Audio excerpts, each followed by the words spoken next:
nous dans la nature. C'est pas notre objet d'étude n'est pas les médias et tout ce qu'en permanence on veut nous projeter comme objet d'étude pour nous forcer à étudier certaines choses et surtout ne pas étudier d'autres choses qui dérangent, par exemple.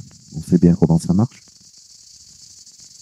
Et ces questions concernent quelque chose qui s'est produit, qui n'a rien à voir avec la réalité, qui n'a rien à voir avec le jardin de l'Olivier, qui n'a rien à voir avec vos expériences ces derniers jours. Donc c'est un peu délicat parce que je vais vous parler de choses qui ne vous concernent pas forcément, mais elles vont vous concerner dans pas si longtemps puisque nous sommes à la fin d'une semaine de retraite et beaucoup d'entre vous vont repartir dans une vie quotidienne où vous êtes quand même beaucoup en interaction avec le bruit du monde et puis les porteurs de bruit du monde, les messagers du bruit du monde, même si vous-même vous ne vous plongez pas dans le bruit du monde, il vous arrive par beaucoup de personnes qui vous entourent, par les énergies, par les influences, par les attitudes, par tout ce que nous entendons. D'ailleurs, c'est une chose que j'aime bien en Grèce ici, c'est comme je ne parle pas grec, eh bien, je peux croiser des gens qui sont en train de parler de quelque chose et comme je ne comprends pas de quoi ils parlent, ça ne rentre pas en moi. Ça. Je suis dans ma bulle et je maintiens ma vie intérieure plus facilement. Hier soir, il y a eu ce qu'ils appellent l'ouverture des Jeux Olympiques. Et énormément de gens sont sous le choc, dans le mauvais sens du terme. Déjà, ça m'étonne parce que je ne vois pas ce qu'ils attendaient. Tu vois, à un moment donné, il faut quand même voir la réalité. Je sais pas, quand tu as un malade, tu t'attends pas tout d'un coup à un miracle, surtout quand ce malade se complaît dans sa situation. Tu vois pas pourquoi il y aurait de changement. Mais en tout cas, il y a des gens ils y croient encore, tu sais, ils sont dans les chansons d'amour à l'eau de rose, tu sais, j'y crois encore. Écoute, hein. Pas, tu sais, ça doit être le syndrome de Stockholm ou le syndrome de la femme battue qui est toujours désespérément amoureuse, celui de la prostituée désespérément amoureuse de son souteneur. À un moment donné, faut lâcher l'affaire quand même, hein, faut laisser les gens dans leur relation toxique. En tout cas, il y a des gens qui croient encore dans ce monde. Et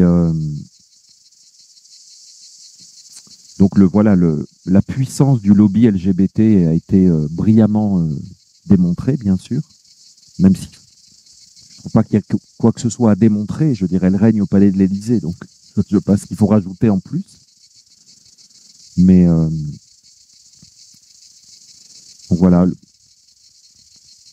il y a eu une représentation de la Sainte Seine, le dernier repas du Christ. Vous savez, il y a une illustration par Léonard de Vinci qui se trouve dans un monastère en Italie qui est très connu, justement où on a un indice que Marie-Madeleine, en fait, elle est présente juste à côté du Christ. C'est ce dont Da Vinci, le Da Vinci Code a parlé, tout ça. C'est vraiment la version américaine, mais on voit Saint Jean, on voit et puis bien sûr il y a Judas qui est mis de dos, il est représenté de dos, donc on voit que c'est lui qui va trahir. C'est une représentation de la Sainte Seine qui est très connue avec la position de chaque protagoniste. Et il y a une représentation de cette scène, de la Sainte Seine, comme ça, comme une reproduction, mais en vivant, avec des personnages.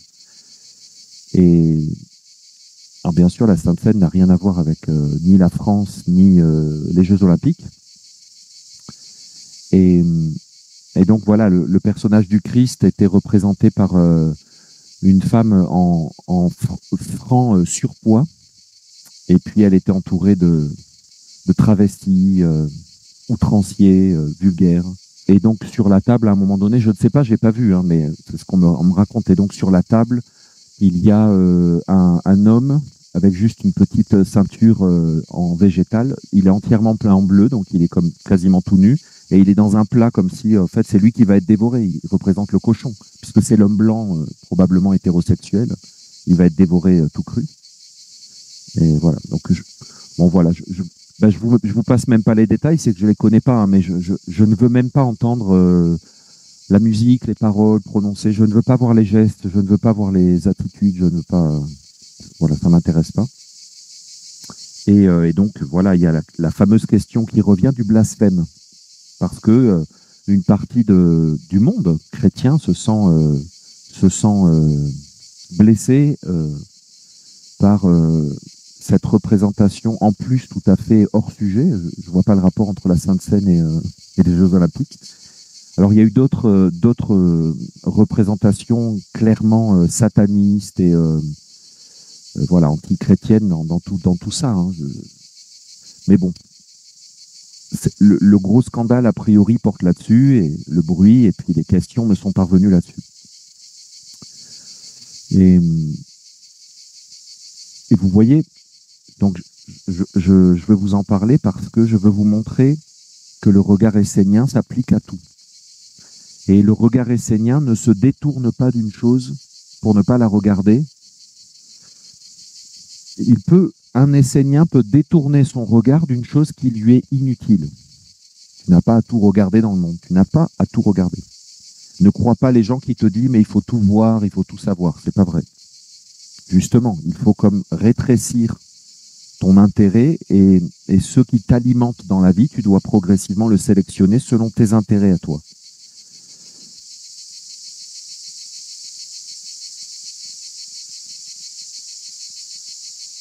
Donc voilà, beaucoup de gens ils regardaient ça en famille, parce que tu te dis c'est quelque chose qui arrive très rarement. Les derniers Jeux Olympiques en France, c'était quoi, il y a 100 ans? Enfin bon, donc c'est un spectacle familial, et puis après tu vois tes enfants qui regardent ça, et puis une extrême minorité de gens se sentent mal à l'aise que leurs enfants voient ça. L'immense majorité ne voit rien. Et tu vois, il faut tout de suite redonner du contexte à un événement comme ça. Parce que si tu veux parler de blasphème, que c'est blasphématoire, qu'il y a, tu vois, que c'est un blasphème pour les chrétiens, il faut redonner du contexte. Et du coup, se demander l'endroit dans lequel ça s'est manifesté, la ville, le pays, la culture, l'époque. Où est-ce que ça apparaît, cette chose? Parce que sinon, tu veux isoler un événement de tout un ensemble.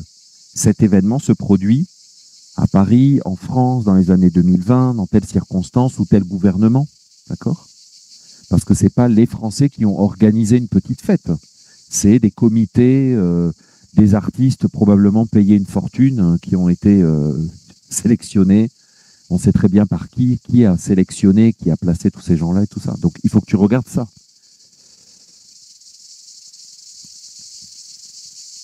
Et donc voilà, on parle d'un blasphème pour les chrétiens. D'ailleurs, j'aimerais bien voir les mêmes personnes blasphémer l'islam à l'ouverture des Jeux Olympiques. Ben, j'aimerais bien, non, j'aimerais pas, mais je veux dire, je serais curieux de savoir s'ils se seraient sentis aussi libres. Et si, ben, à l'évidence, ils ne l'ont pas fait. Pourquoi?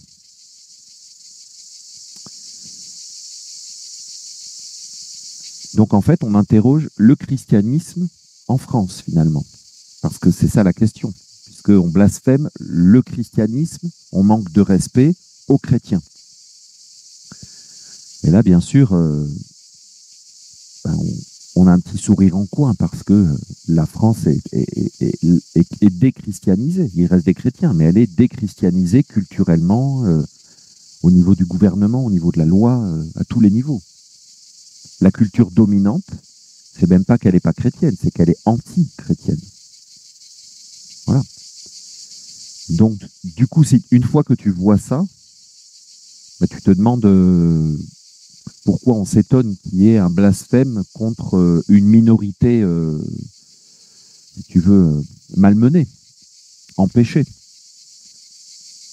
C'est comme si, je sais pas, moi, on disait les Chinois blasphèment contre telle ethnie minoritaire, mais ils blasphèment même pas, c'est qu'ils s'en fichent complètement. C'est devenu un détail dans leur vie, dans leur politique, ils n'ont plus aucun intérêt, et au contraire, ils ont hâte de s'en débarrasser. Donc, c'est même plus un blasphème, c'est comment dire, il faut achever la bête, quoi. Il faut l'achever. Est-ce que tu blasphèmes un animal mourant que tu as toi-même tué? Non, tu blasphèmes pas, tu l'achèves. Tu finis le travail. Et il y a une parole qui me revient d'un scribe, le scribe Anii, qui, euh, qui a écrit sur papier des sagesses qui ont été recopiées, qui nous sont parvenues, qui sont très très belles. C'est une sagesse des âges. Ce sont des générations et des générations d'humains qui ont fini par parvenir à des essences de comportement, de valeurs qu'il faut avoir dans la vie pour mener une belle vie. Et il dit notamment ceci, il dit, alors je peux pas le formuler de mémoire, mais il dit quelque chose comme de toujours prendre soin de ton Dieu. Il dit prends soin de ton Dieu, puisqu'on a une culture avant le monothéisme où il y a un seul Dieu. En Égypte, il y a des dieux. Et donc chacun avait un peu ses dieux chouchous, ses dieux préférés. Toi, tu allais plus dans tel temple ou dans tel autre parce que ça te parlait plus. Bon. Donc prends soin de ton Dieu, mais garde une distance respectueuse. Ne crois pas que c'est ton ami. Il y a une différence entre avoir un ami et avoir un Dieu. Et je trouve que c'est très vrai, d'autant plus en Égypte où, de mon point de vue, justement, le problème qu'il y a eu progressivement, c'est que les dieux sont progressivement devenus des potes, des copains, à qui tout d'un coup, tu te permets de demander n'importe quoi. Je ne sais pas si ça vous est arrivé dans vos amitiés, mais parfois un ami vient vers toi et puis après tu te dis qu'il t'a manqué de respect ou tu t'interroges sur votre relation parce qu'il t'a demandé des choses sans maintenir une sorte de distance. Et tu sens qu'il est en train de dépasser un peu une limite respectueuse. Et tu vois, quand un homme va vers son Dieu et puis qu'il lui demande tout et n'importe quoi pour sa vie quotidienne, rends-moi service, fais que je retrouve ma valise. Tu sais, saint Antoine de Padoue, le saint qu'on prie pour les objets perdus. Non mais c'est ça, hein. C'est un Dieu, saint Antoine, parce que j'ai perdu mes clés. Et je vous fais pas l'inventaire, mais chez les catholiques, il y a tout un annuaire. Selon telle problématique, tu pries tel saint qui va intercéder pour toi auprès de Jésus-Christ, qui va intercéder pour toi auprès du grand patron, pour que finalement tu guérisses de ton herpès génital. Ben oui. Il y en a qui vont à Lourdes pour guérir d'une maladie sexuellement transmissible. C'est banal. Hein. Et tu vois, ce grand sage égyptien, c'est plus qu'un scribe égyptien, c'est un sage. Il te dit, maintiens une relation avec ton Dieu. Ne l'abandonne pas, ne le laisse pas. Maintiens une relation, mais garde une distance. C'est pas parce que tu vas le voir tous les jours que c'est ton pote. Tu vois? C'est comme je vous dis, des fois tu as une amie, elle commence à te raconter un peu ses problèmes, et puis le lendemain aussi, puis le lendemain aussi, puis le lendemain aussi, puis au bout d'un moment, tu te rends compte que tous les jours elle vient pour déverser ses poubelles, et après elle te dit, oh, je me sens mieux, allez, on commence notre journée de boulot, ça va, elle a ventilé tout ce qui était lourd dans sa vie, parce que du coup, comme elle a ouvert la porte pour se confier à toi, au début c'est sur le ton de la confidence, alors tu te sens un peu privilégié. Tu dis, oh, je suis un ami supérieur aux autres parce qu'elle me parle de ses problèmes intimes, personnels. Non, non, c'est juste qu'elle avait besoin d'une décharge publique, si tu veux. Donc, elle a ouvert un petit espace, elle a écrit poubelle, et du coup, elle va vidanger son camion-citerne de fosse septique chez toi, tous les matins. Et au bout d'un moment, tu te rends compte qu'en fait, c'était pas une bonne idée. Elle ne maintient plus la distance, tu vois, respectueuse. Et nous faisons ça même avec Dieu. Voilà. Et donc, c'est intéressant parce que il dit en même temps qu'il faut développer une intimité avec ton Dieu. Et donc que quelque part, il doit devenir comme un confident, comme un ami. Parce que si même Dieu n'est plus ton confident, ben, tu vas te confier à qui? Il faut que tu puisses dire à Dieu tout. Tu comprends? Tout ce qui pèse sur ton cœur, tu dois pouvoir lui dire.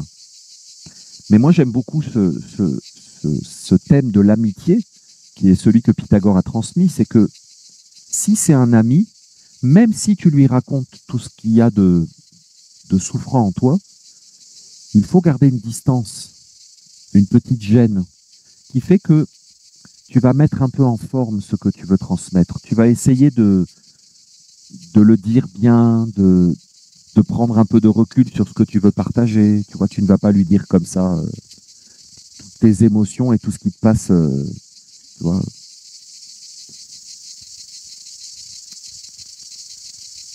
Donc tu dois tous les jours converser avec ton Dieu, te relier à lui, entretenir une intimité avec ton Dieu, sans qu'il devienne une poubelle, sans qu'il devienne même un ami, dans le sens où c'est un Dieu. Tu comprends? C'est un Dieu. Et même dans la relation que tu as qui est la plus intime, c'est-à-dire un couple, il faut garder une distance et une gêne et une sorte de pudeur, de forme. Parce que sinon, effectivement, l'autre va devenir littéralement... voilà, il peut devenir, quand tu en as besoin, ta poubelle. Quand tu en as besoin, il faut qu'il soit un petit canapé moelleux. Quand tu en as besoin, il faut qu'il soit plus là. Tu comprends? Après, c'est sur télécommande. Et toi, tu rentres du boulot, tu es énervé, tu sais pas ce que tu as, il y a quelque chose qui va pas, tu es agressif, tu es frustré. Et il faut qu'il soit là, le cœur ouvert, et que tu projettes toute ta colère, toute ta déception, toutes tes frustrations. Et après, ça va mieux. Et toi, tu as passé une bonne journée, mais dans le fond, tu t'en fiches. Tu voulais juste vidanger tes poubelles. Vous voyez ce genre de relation? Donc, ce scribe égyptien nous invite et nous conseille de maintenir une relation avec le divin, mais pas au point que ça devienne une poubelle ou voilà. On doit garder une distance. Un Dieu n'est pas un ami réellement, c'est un Dieu. Et du coup, si nous voulons interroger une religion, n'importe laquelle, il faut remonter à l'origine de ceux qui ont mis au point et qui ont entretenu et transmis la religion. Dans le christianisme, il y a quand même cette idée des pasteurs, donc qui sont des guides. Un pasteur, il guide le troupeau. Hein. Des prêtres, qui sont des intermédiaires carrément avec le divin. Donc on ne peut pas parler du christianisme sans remonter la filière, comme un détective qui remonte, tu comprends? Qui a fabriqué la religion chrétienne? Il y a des hommes qui ont fabriqué une religion, bien sûr. Et ils ont fabriqué plusieurs branches. Quand ils se sont disputés en réunion, ils ont fait plusieurs branches. Ils ont dit, nous, on a la pensée droite, on est les orthodoxes. Nous, on est universels, on est les catholiques. Nous, on réforme, on est les réformés. Tu vois, on se prend des noms. Parce que si on parle d'un blasphème contre le christianisme, moi je cherche où sont les chrétiens. Alors je vois des consommateurs de christianisme, mais du coup je cherche leurs fournisseurs. Et puis les fabricants. Tu comprends? Il faut remonter là, à la filière. Parce que les problèmes ne viennent pas des consommateurs. Et la scène, elle est quand même importante parce que c'est au moment où voilà, Jésus partage un repas et il dit « Faites ceci en mémoire de moi ». Et donc, il a investi la scène d'une fonction mémorielle centrale dans le christianisme. C'est-à-dire que la scène, c'est la manière principale dont on maintient la mémoire du Christ. C'est pas un petit détail. C'est pas la couleur du veston du prêtre, c'est ou la forme du chapeau. C'est vraiment central. Hein. Tu vois, par exemple, les musulmans vont à la Mecque faire le Hajj, ils font le pèlerinage à la Mecque. C'est une façon pour eux centrale de maintenir la mémoire de leur prophète fondateur. Donc, c'est super. On est au cœur de la foi. Et donc, la scène, elle est au cœur de la foi. Non, je vous le dis parce qu'il y en a beaucoup parmi nous qui ne sont pas forcément chrétiens et qui n'ont pas la culture chrétienne et qui ne peuvent pas forcément comprendre. Parce que je vous ai parlé d'une fresque de Léonard de Vinci. Tu peux croire qu'on se moque d'une fresque de Léonard de Vinci. C'est pas ça. Hein. C'est pas ça. C'est le moment où le Christ a dit « Faites ceci en mémoire de moi ». C'est quand même...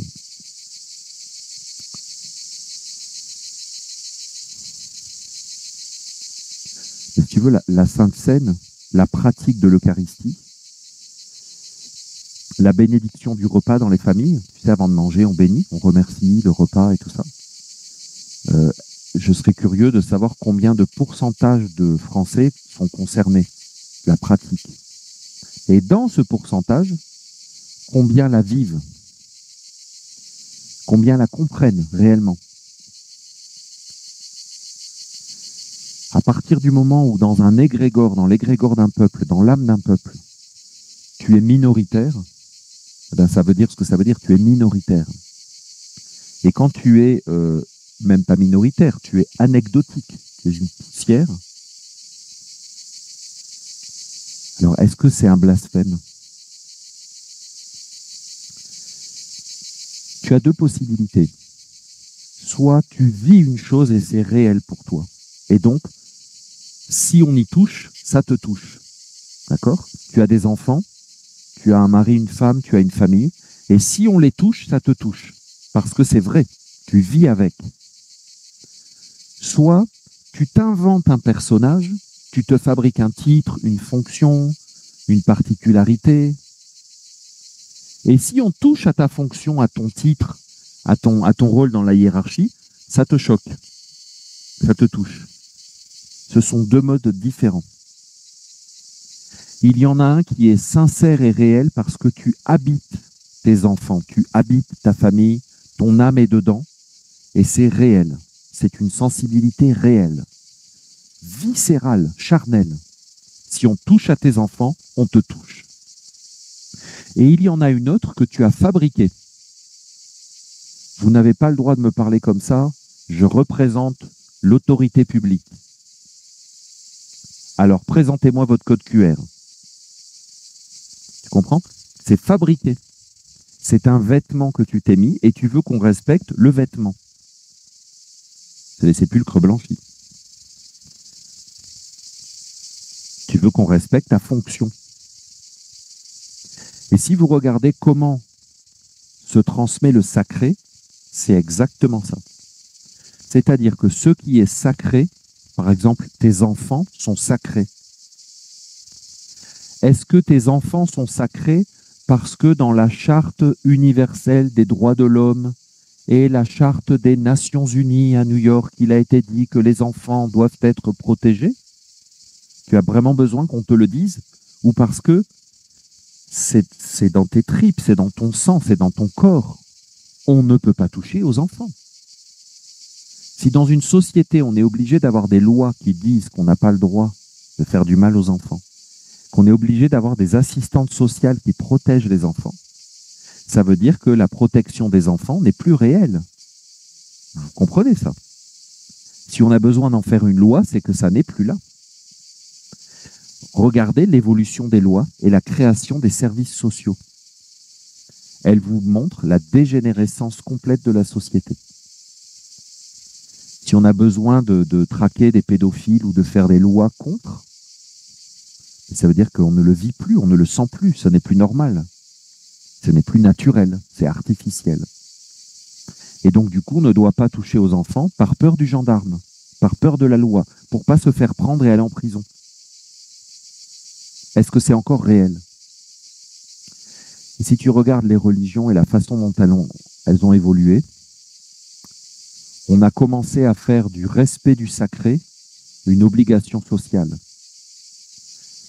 Et je vous ai déjà dit, je pense que souvent, mon grand-père et ma grand-mère, rue Vaugirard à Paris, allaient à la messe le dimanche, par habitude c'est sûr, mais aussi à mon avis souvent, parce qu'ils ne voulaient pas ne pas être là, et que les voisins se disent, mais où est la famille Kézak? Tu comprends? Donc si tu vas vers Dieu par peur de ce que les voisins vont dire, de ce qu'ils vont penser de toi si tu n'es pas là, quel genre de relation tu développes avec ton Dieu? Ton Dieu devient un justifiant social. C'est comme quand vous voyez les présidents américains qui vont aux messes, aux églises et tout ça. C'est des arguments électoraux, politiques, si tu veux. Il faut qu'on les voit tous les dimanches parce que, tu comprends, tu te doutes que pendant la messe, ils pensent à autre chose. Hein. Ils font bien attention de bien être vus, d'être bien habillés, tout ça. C'est une mise en scène.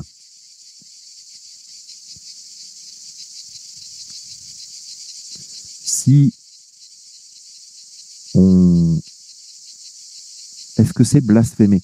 Moi, tu vois, je vais te dire, je suis pour la liberté de blasphémer dans l'espace privé. Chez toi, je défends l'idée que tu peux faire ce que tu veux avec tes amis. Je trouve que c'est important. Tu fais ce que tu veux chez toi. Tu dis ce que tu veux avec tes amis, ça ne regarde personne. Dans l'espace public, je ne suis pas pour des lois, mais je suis pour un savoir, qui est qu'il y a un égrégore dans les peuples. Les peuples créent des égrégores, des âmes collectives. Et si tu fais quelque chose qui va contre, tu vas en subir les conséquences. Sache-le. Tu veux blasphémer, tiens, va dans un pays musulman et blasphème le Coran. Estime la durée de vie. Ta durée de vie se compte en secondes. Vrai ou pas? En secondes. C'est vrai ou pas? Si tu avais blasphémé le christianisme dans les pays européens il y a quelques siècles, c'est pareil. Hein. C'était en secondes. Pourquoi? Parce que l'égrégore est tellement chrétien, catholique, peu importe la religion, que si tu veux, si tu vas contre l'égrégore, tu vas avoir le choc en retour qui vient de l'égrégore. Plus la religion est majoritaire, plus l'égrégore est unifié, plus la réponse est rapide. En biologie, on appelle ça le temps de latence entre un stimuli et la réponse au stimuli. Le temps de latence diminue, si tu veux. Eh bien, le fait qu'il n'y a pas de temps de latence, enfin, il y a même plus de temps de latence, par exemple, pour le blasphème anti-chrétien en France, c'est parce qu'il y a une mort totale. Dans l'égrégore français, le christianisme est devenu tellement insignifiant que les seules réponses que vont faire les chrétiens, ce sont des petits messages sur les réseaux sociaux, énervés. Voilà. Il ne se passe rien.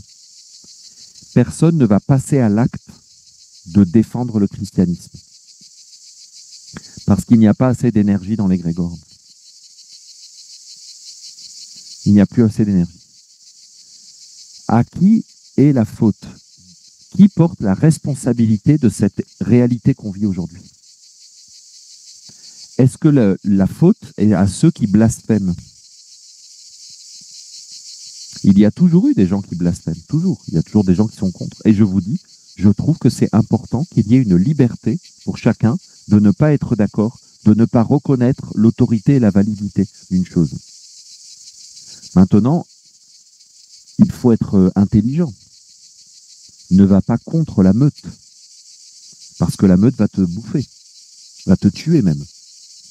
Mais tu as le droit. Je suis pour la liberté. Mais tu vas payer le prix. C'est tout. Mais si tu sais que tu ne payes pas le prix, vous savez, aujourd'hui, ceux qui blasphèment le christianisme, c'est pas les plus courageux. Hein. Justement, c'est ce que je vous disais. Ils blasphèment pas une autre religion. C'est pas courageux du tout. C'est comme quand les Romains faisaient bouffer des chrétiens dans le Colisée, tu sais, pour s'amuser. C'était pas courageux, c'était trop facile. Tu savais très bien que personne n'allait les défendre. Ils étaient ultra minoritaires. Donc ce sont les minorités. Donc là, ce qu'on a vu pour l'ouverture des Jeux Olympiques, c'est une minorité soi-disant qui est devenue un lobby surpuissant, y compris au Vatican, qui blasphème les valeurs sacrées d'une autre minorité.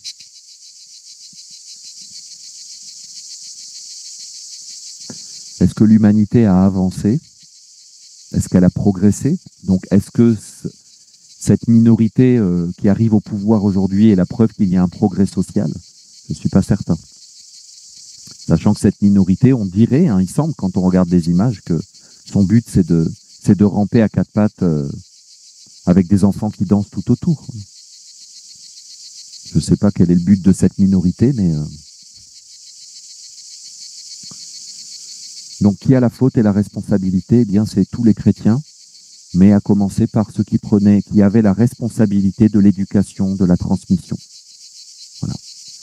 Quand tu éduques et tu transmets par convention, par conformisme social, ou par peur, si tu ne vas pas communier dimanche, ça va te porter malheur, il va t'arriver un malheur dans ta vie. Donc, tu ne pratiques pas l'Eucharistie. Tu comprends? Ça devient de la peur. Donc ça devient de la superstition. Donc ce n'est plus du sacré réel.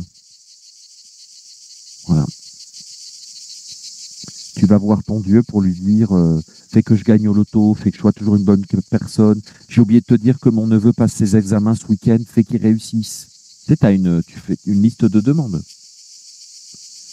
Mais tu sais, c'est quoi ton Dieu? Tu mets une petite pièce dedans et puis tu fais un vœu. C'est une idole. Donc si l'Eucharistie, la Sainte Seine sont devenus des pratiques complètement vides de sens, vides d'intelligence, la mémoire n'est plus transmise, elle n'est plus entretenue, eh bien, il n'y a plus la mémoire de Jésus-Christ dans l'Eucharistie. C'est fini. Et l'Eucharistie est devenue une représentation sociale, un conformisme social ou une superstition. Et donc, à partir de ce moment-là, on entame un processus de dégénérescence, comme celui qui a eu lieu en Égypte. Et l'Eucharistie est devenue une pratique idolâtre. Donc, qu'est-ce qui fait l'idolâtrie? C'est pas la pratique en elle-même, c'est ce qu'on en fait. Ce sont les hommes qui font les idoles. Hein. Les hommes ont fait les idoles d'un arbre, d'un rocher, d'une source, d'une montagne. Tu comprends? Les hommes peuvent créer des idoles. Eh bien, ils ont fait les idoles de toutes les pratiques religieuses.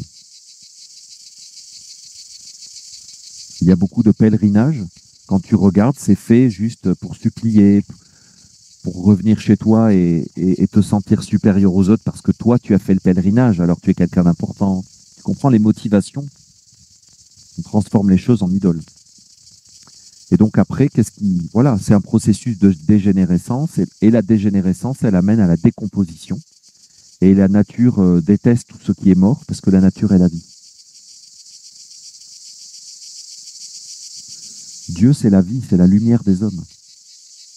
Ce n'est pas la mort. Donc à partir du moment où une chose est morte, eh bien, on a le droit de la décomposer.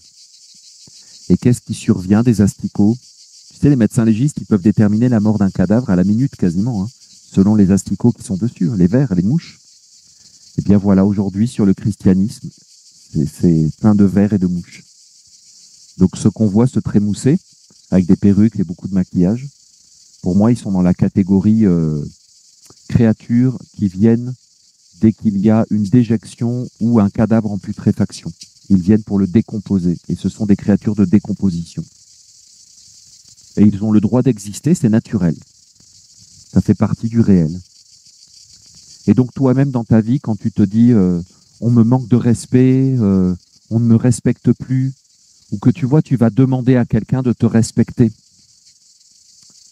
Tu sais, à partir du moment où tu demandes une chose, c'est que tu ne l'es plus. Tu ne peux demander que ce que tu n'as pas, non?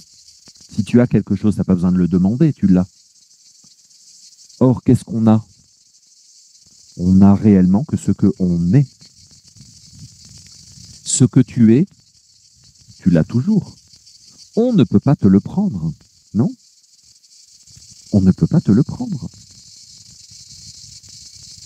Si tu es respectable, on ne peut pas t'enlever ton respect. Tu n'as à le demander à personne. Par exemple, ton respect, tu le dois à ta relation avec ton Dieu. Sois toujours en relation avec ton Dieu, va le voir tous les jours, nous dit le vieux scribe égyptien. Tous les jours. Comment on pourrait dire ça? Repose le respect entre ton Dieu et toi, et entre toi et ton Dieu. Si tu respectes le divin te respecte. Tu es respectable. D'accord? Et du coup, tu respectes le divin en toute créature. Tu veux te mettre à quatre pattes et te trémousser, recouvert de maquillage avec des perruques outrancières, mais je respecte Dieu en toi. Moi, je respecte la vie en toi. Tu as le droit de vivre et de faire ce que tu veux. Ça ne me concerne pas. Tu comprends? Mais déjà, j'ai pas envie de te voir placardé sur des images de télé partout, ou alors après une certaine heure. Et deux, ne t'entoure pas d'enfants. Ce n'est pas un spectacle adapté à des enfants. Tu comprends? Il y a des choses qui correspondent à certaines personnes et d'autres qui ne correspondent pas, c'est tout. Où est le problème? Donc si tu établis le respect avec le divin et que tu respectes le divin en toute créature, le respect va être naturel et il va être un substrat social qui va nous unir tous. Tu vas te sentir respecté dans ton originalité, dans ce que tu es. Jamais personne ne te manquera de respect pour ce que tu es. Nous n'avons pas à manquer de respect à quelqu'un. D'accord? Mais il n'a pas à te manquer de respect non plus. Et du coup, ce respect va devenir, c'est ça, une matière de vie en commun. Et tu n'as pas besoin de loi pour le respect et la protection des minorités. Si tu as besoin de loi, c'est qu'il n'y a plus de respect dans la société.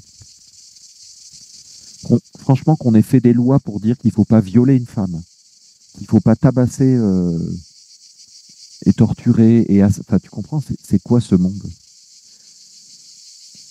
Tu fais des lois pour dire qu'il ne faut pas tuer quelqu'un, que c'est illégal de tuer quelqu'un. Tu fais une loi pour ça? Eh bien, je te dis ton futur, si tu veux. Ton futur, tu vas arriver à l'ouverture des Jeux Olympiques et au blasphème de choses sacrées. Voilà. C'est écrit déjà. Ce n'est que la suite.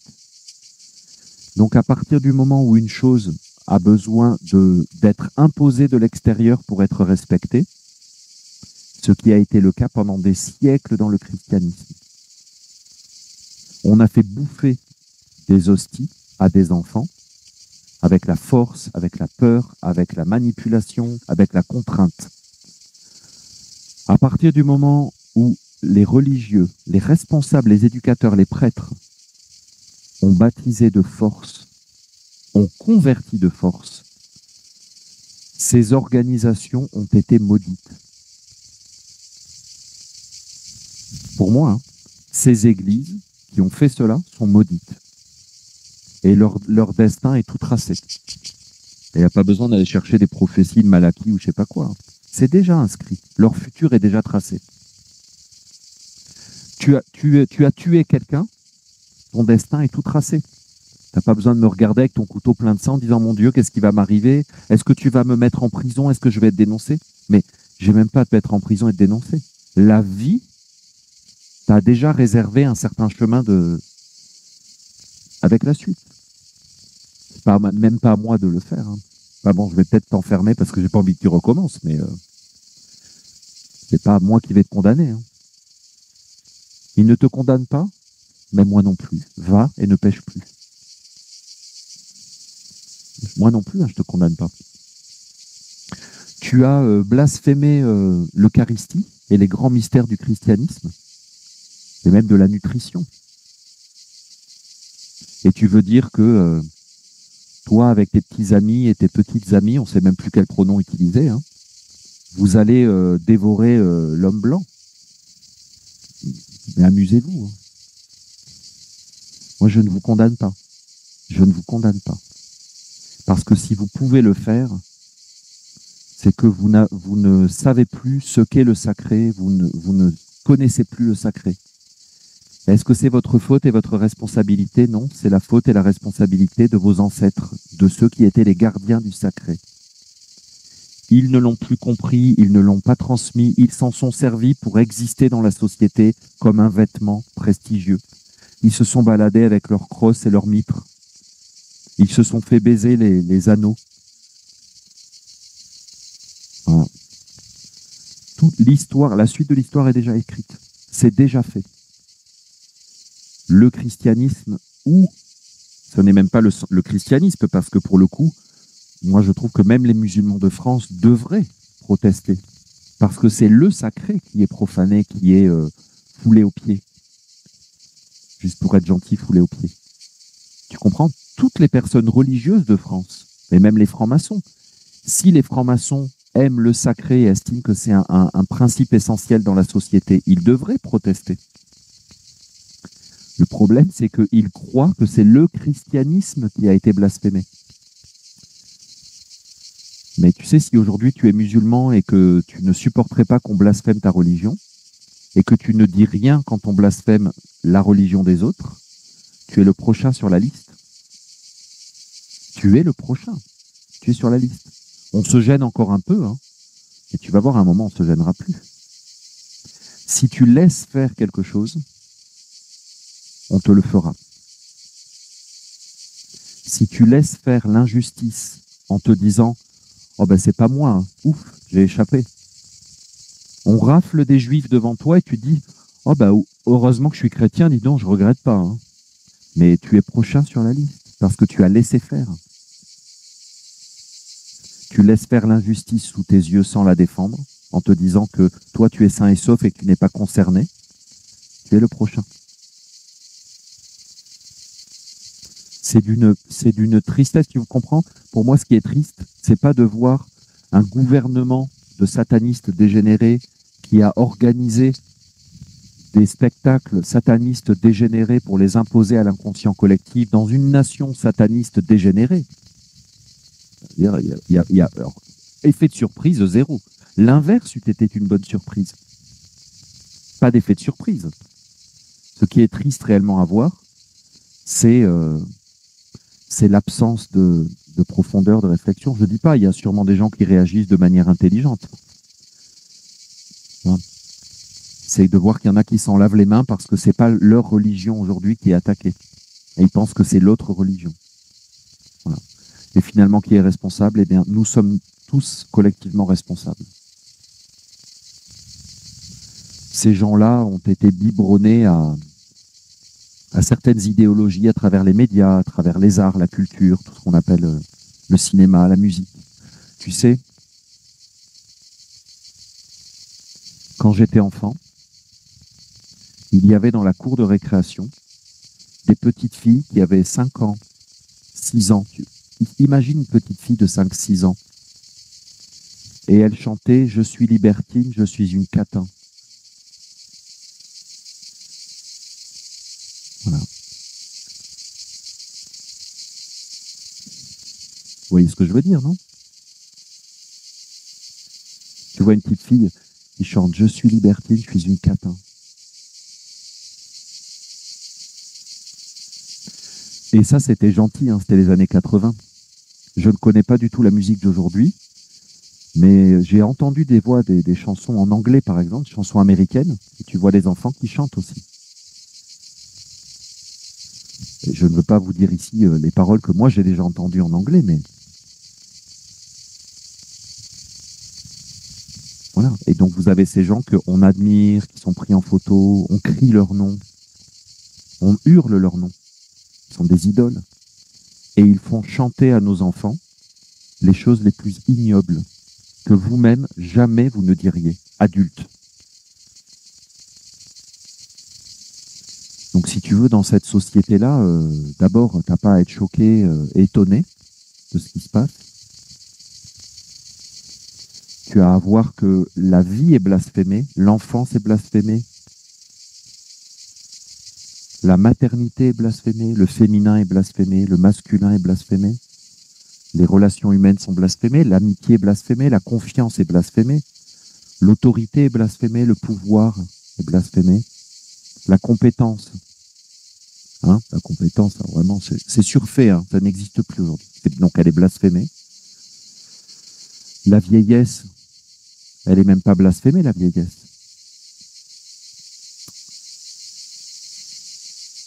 Elle est chassée de l'humanité.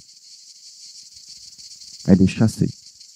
Voilà, on n'en veut pas. On ne veut pas de maturité, on ne veut pas de vieillesse. On ne veut pas de profondeur. On ne veut pas d'expérience de vie. Moi, j'ai été élevé dans le culte. Quand tu étais vieux, tu étais nécessairement ringard ou réactionnaire. Tu étais un vieux réac ou un vieux ringard. Et donc, on m'a moulé pour, dans mon esprit, haïr la vieillesse et ne surtout pas aller vers la vieillesse et être éternellement jeune. Et plaindre les vieux. Tu sais, il fut un temps où vieillir, c'était un privilège parce que ça voulait dire que tu avais survécu. C'était exceptionnel. Hein. Moi, j'ai été éduqué pour mépriser profondément les cheveux blancs.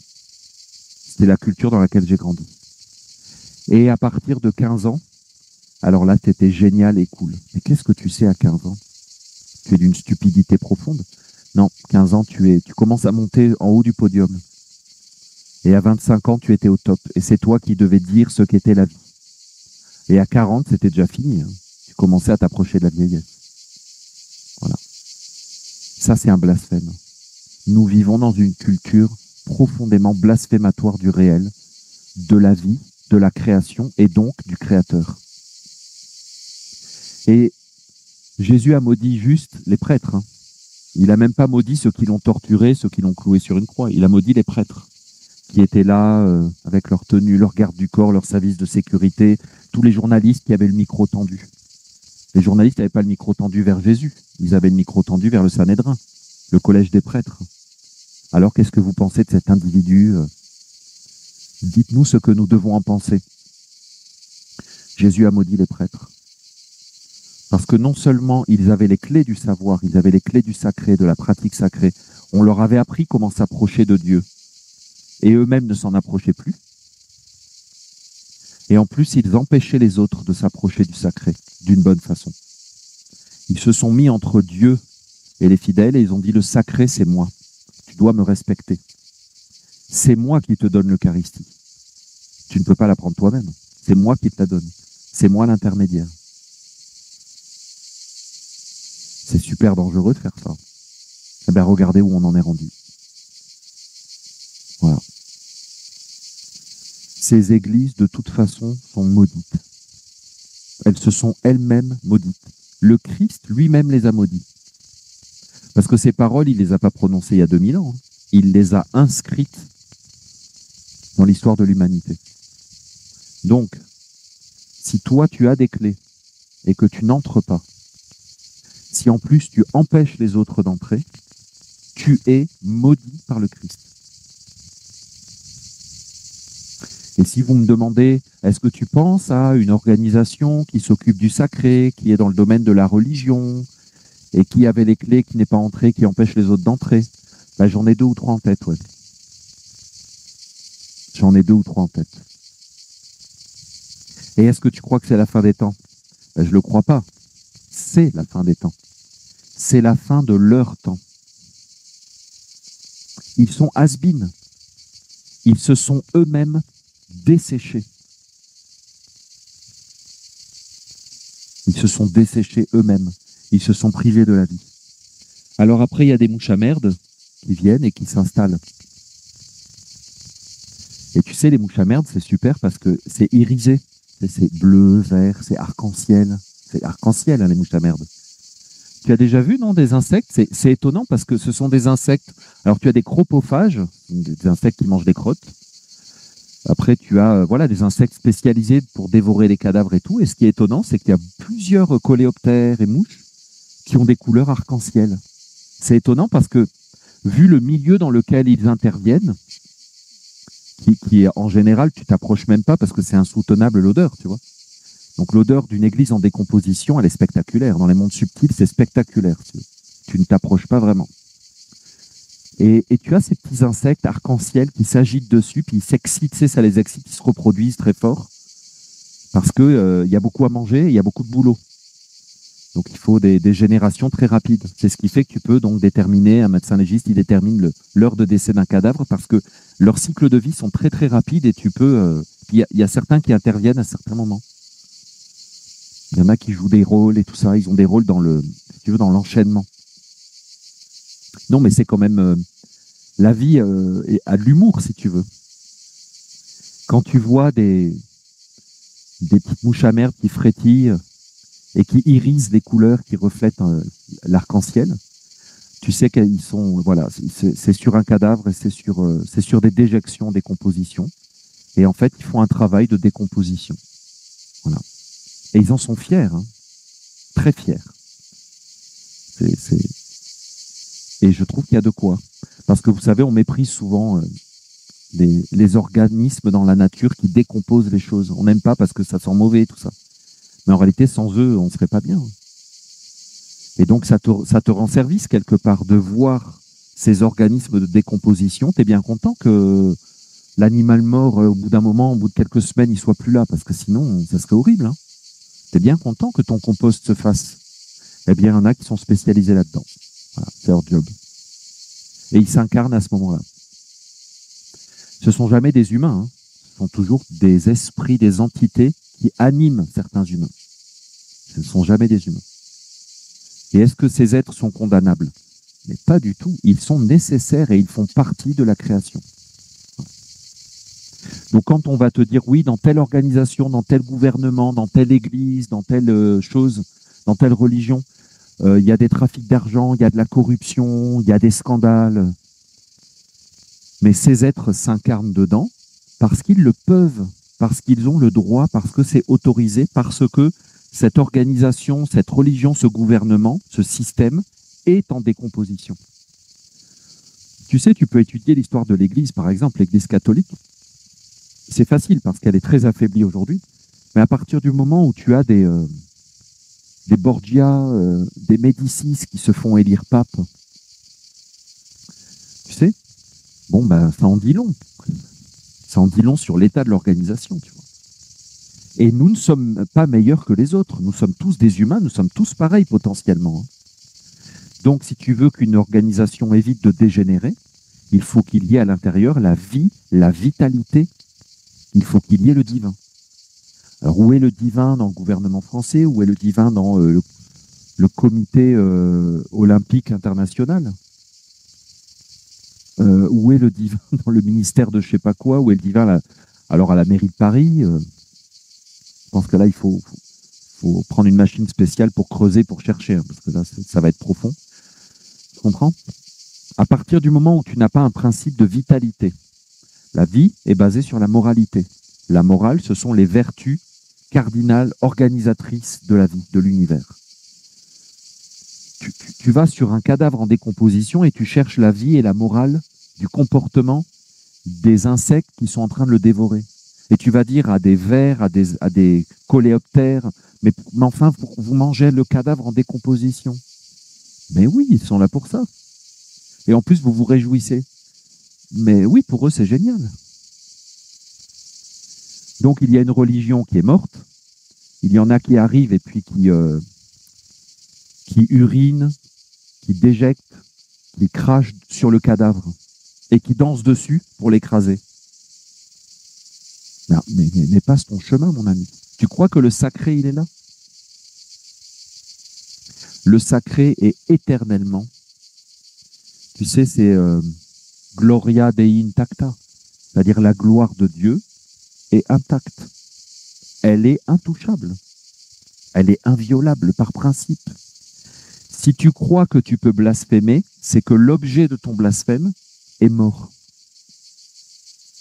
Et c'était ce que les païens disaient aux chrétiens. Ils disaient, mais regarde, je prends ton crucifix, je marche dessus, je crache dessus. Et ton Dieu ne me foudroie pas. Et il avait raison. Dieu n'a jamais foudroyé quelqu'un parce qu'il blasphémait. Ça veut dire que le support de ta foi n'est pas sacré, sinon ça serait une idole. C'est l'expérience intérieure qui est essentielle. Personnellement, personne ne pourra jamais blasphémer ma pratique de l'Eucharistie. Parce que si je mange en conscience la nourriture et que je me dis c'est le corps de Dieu pour moi, mais personne ne peut blasphémer cette pratique dans mon cœur. Tu peux te mettre en string, tu peux te mettre à poil, tu peux faire tout ce que tu veux avec tes drapeaux arc-en-ciel. Je ne me sens même pas concerné. Fais-toi plaisir, hein. Fais une fête avec tes amis. Moi, je mettais de la musique forte. Moi, ça n'a rien à voir avec ma pratique de l'Eucharistie. Tu te prives toi-même d'une possibilité de faire l'expérience du sacré. Parce que toi qui fais ça, je te pose la question, où est le sacré pour toi et qu'est-ce qui est sacré pour toi? Pour toi, c'est sacré de pouvoir te mettre des maquillages outranciers, de te mettre à moitié nu et de danser les fesses en l'air devant un enfant. Mais écoute, pratique ton sacré si tu veux, pas avec mes enfants d'ailleurs. pratique rive gauche, tu vas trouver des bobos qui trouvent ça génial probablement, mais fais-le, il n'y a pas de problème. C'est sacré pour toi, fais-le. Ça sera ton sacré, ça sera le sommet de ton existence. L'essentiel de ta vie sera là. Mais ce n'est pas le même que le mien. Et même, je n'ai pas envie d'assister à tes pratiques sacrées, tiens, ça ne me dit rien. Mais laisse-moi faire mes pratiques tranquilles dans mon coin. Tu veux m'imiter pour te moquer de moi? Mais si tu veux, je ne suis pas un vêtement social, je ne suis pas la croyance en une autorité particulière.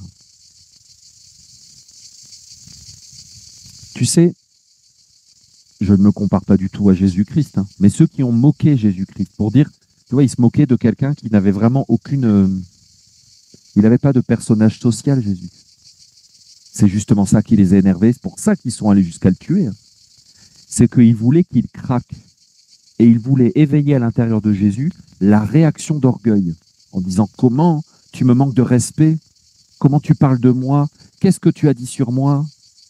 Tu me manques de respect. » Tu vois, ils voulaient éveiller ça en lui. Et Jésus, ça lui passait au-dessus de la tête. Ça ne le concernait pas. Il ne se sentait pas concerné. Qu'est-ce que sont en train de dire des mouches sur une crotte de chien à ton sujet? Elles sont en train de parler toutes les deux. Ah, elle est bonne, celle-là. Ouais, elle est bonne. Au fait, tu es au courant pour Béatrice? Et toi, tu arriverais, qu'est-ce que vous dites sur moi? J'ai entendu dire mon nom. Mais tu les laisses converser tranquillement. Hein. Tu comprends? La bave du crapaud n'atteint pas la blanche colombe quand même. Vrai ou pas? Eh bien, sens-toi une blanche colombe, mon ami. Et fais tes choses dans ta vie et n'embête pas les autres. N'empêche pas les mouches. Tu sais, c'est Héraclite qui dit les porcs dans la boue éprouvent du plaisir. Tu vas pas y aller en disant mais non, quand même, c'est pas normal, au nom de notre Seigneur Jésus-Christ, sortez de cette boue et venez avec moi à l'église. Mais non, mais laisse les gens, mon Dieu, laisse les gens. Laisse les gens libres.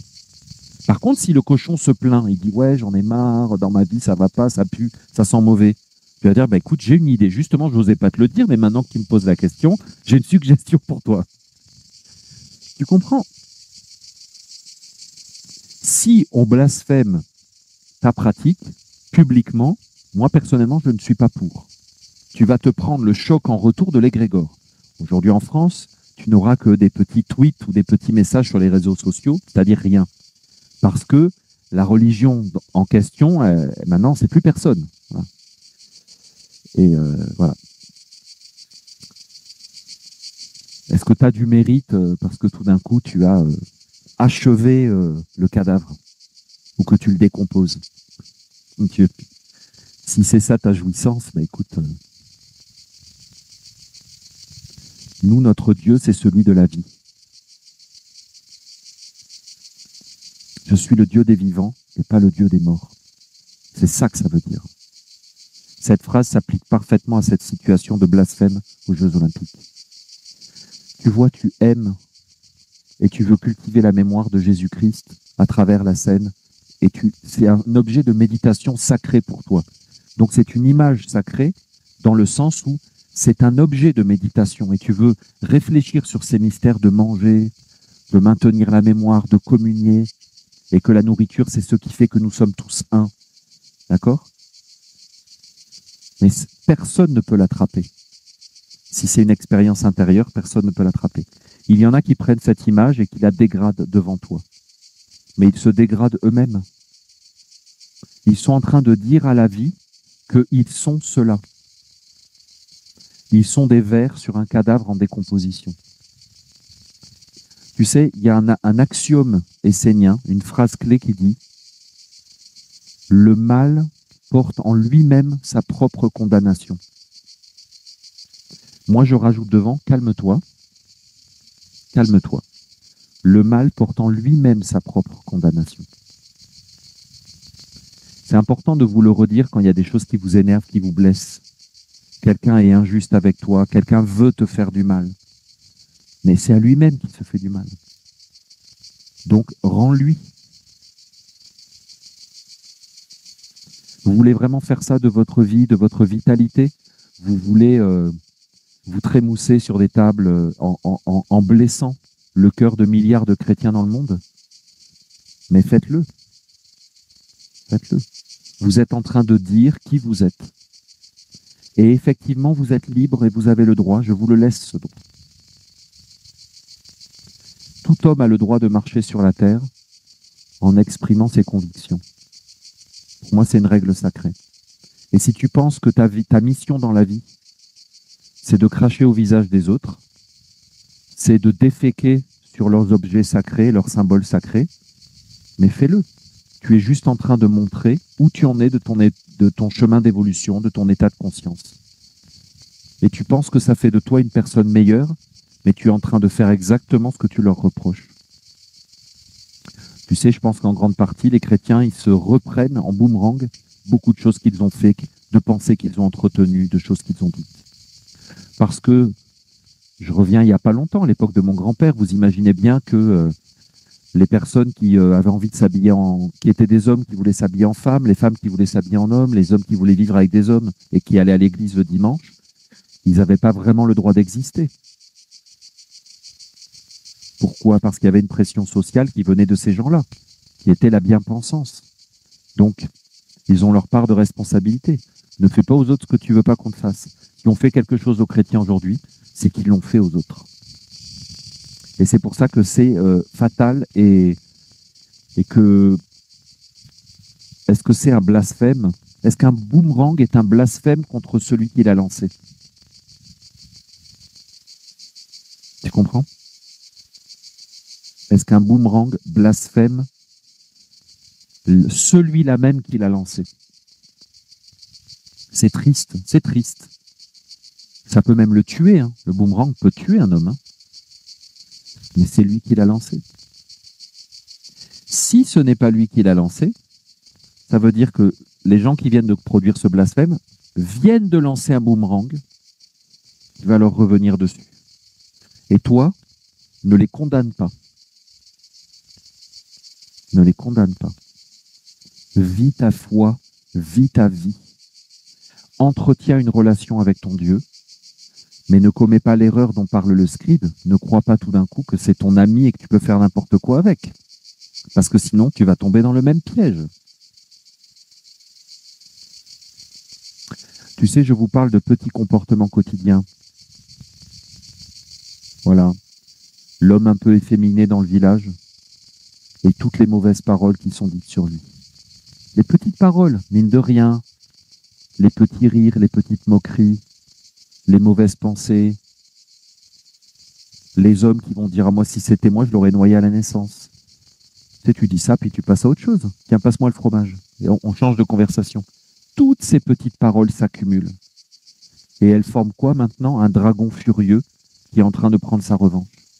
Plein de haine et de destruction. Alors il est arc-en-ciel, peut-être c'est un peu joli, c'est un peu gai, mais ça n'en reste pas moins que de la colère et de la destruction. C'est triste. C'est triste parce que ça va être une roue qui tourne, parce qu'après le dragon, ben, il y en aura un autre. Et il y en aura un autre. Et il y en aura un autre. Et c'est finalement la même colère, la même haine, la même intolérance, le même rejet de l'autre qui tourne en boucle. Alors des fois il est arc-en-ciel, et puis des fois il est blanc et noir, des fois il est rouge, des fois il est vert. Dépendamment de la couleur de ta religion. Des fois il y a une croix, des fois il y a un croissant, des fois il y a une étoile, des fois il y a le yin et le yang, des fois il y a... Peu importe. C'est la même chose qui tourne. Qui est victime finalement? Le sacré à l'intérieur de tout homme. Parce que tout homme porte en lui le sacré et a des valeurs sacrées. Et peu importe ton mode de vie, peu importe tes préférences, tes orientations, qui tu es, peu importe, tu portes Dieu à l'intérieur de toi et cela est respectable. Cela est respectable. Et la seule chose que tu ne dois pas blasphémer, c'est la présence du divin dans l'autre. Parce que c'est la seule chose respectable finalement. Donc, quel regard je porte sur ça? Ben voilà. Mais dans le fond, aucun. Ça ne m'intéresse pas. parce que c'est déjà un cadavre en décomposition et on crie parce qu'il y a un petit insecte arc-en-ciel dessus. Enfin, en l'occurrence, c'était plus une partie fine, hein. C'était une copulation générale. Il y en avait plusieurs. Ils se mettent sur une partie, là. Ah, c'est l'ouverture des JO.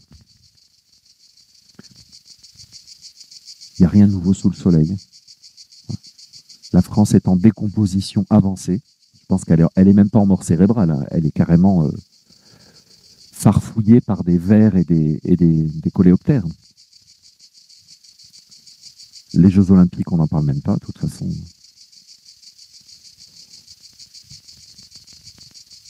Bon. La culture, hein. Ça fait 50 ans que les gamines chantent. Tu sais, moi je dis ça, mais la génération de ma maman, il y avait Annie qui aimait les sucettes à l'Annie aussi, hein. Ça fait rire tout le monde. Vous trouvez ça rigolo? Mais c'est d'une perversité absolument. Ça donne la nausée. Et ces gens-là, après, sont reçus à l'Élysée, ils ont des légions d'honneur, des comptes en banque blindés, et ils sont honorables et tout ça. Et vous allez promener votre chien et on vous demande un code QR. Qu'est-ce que tu attends de ce monde? Tu sais, à un moment donné, faut regarder les choses en face. C'est comme dans une relation, à un moment donné, il faut faire l'état des lieux de ta relation et arrêter d'exiger de l'autre quelque chose de complètement décalé dans la relation. Faut changer de planète, quoi. Tu vois. Moi, je changeais de planète, je ne suis pas sur cette planète. C'est triste, mais le Titanic est déjà déchiré en deux. Tu vois, il est déjà bien en train de couler, il y a déjà plein de morts. Arrête de lancer une fusée de détresse en disant « Mon Dieu, on va tous mourir ». C'est déjà fait. Ces gens-là sont morts. Quand tu n'as plus le sens du sacré à l'intérieur de toi, tu n'as plus la vie. Donc voilà ma réaction à une pseudo-actualité. C'est une pseudo-actualité pour le coup, hein. Moi, je ne sais pas vous, hein, mais moi, je ne me sens pas du tout dans cette préoccupation. Je ne me sens pas intéressé. Moi, ce qui m'intéresse, c'est ce qui se passe ici, maintenant, dans ma vie. Et si cette actualité, c'est ce qui se passe dans ta vie maintenant, je te dis, c'est dangereux. Tu es en train de te faire intoxiquer. Fais attention.